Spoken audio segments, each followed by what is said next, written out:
Hardcore is a game mode you can play in single player, where if you die, it's over.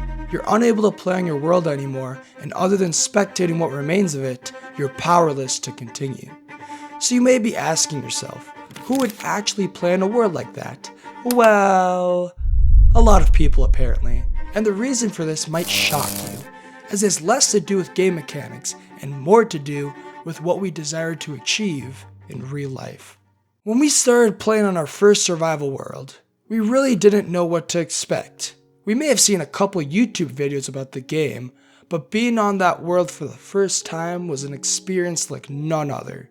Everything felt so new and exciting, and we just wanted to go out into the world and explore. After a while though, the novelty of it slowly faded away, and that sense of excitement that drew us to play non-stop at first dwindled as well.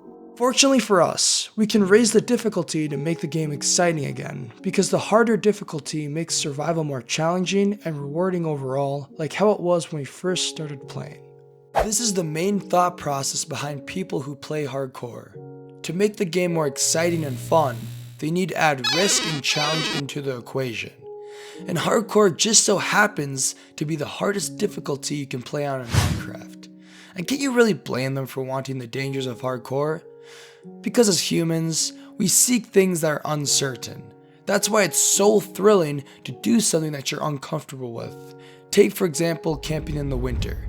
When you're out there in below freezing temperatures, setting up tents and collecting firewood, it's miserable and many things can go wrong.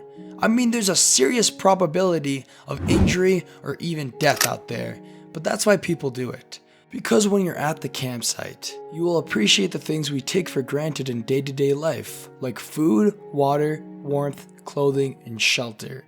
Every moment out there feels like it has purpose and a story to tell. Of course, that's just one of many examples, but I think it illustrates the reason why people like to play hardcore, because just like winter camping, there's a lot to lose.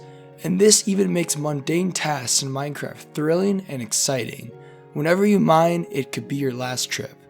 Whenever you're building, it could be your last build. Whenever you're raiding another fortress, it could be your last blaze rod.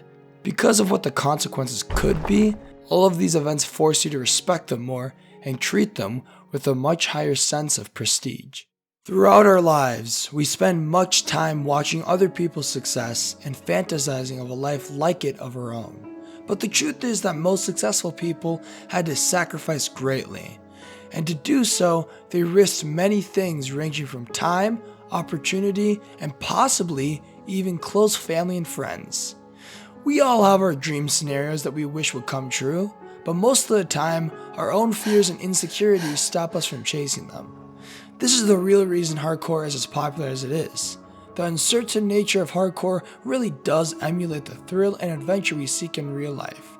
And since every moment could be our last, we learn to live without fear and adapt to our surroundings. It seems as if hardcore represents an overall purpose that's missing from people's lives. And by playing the game mode, you're living the reality you want but are too scared to have. I will conclude the video by asking a question.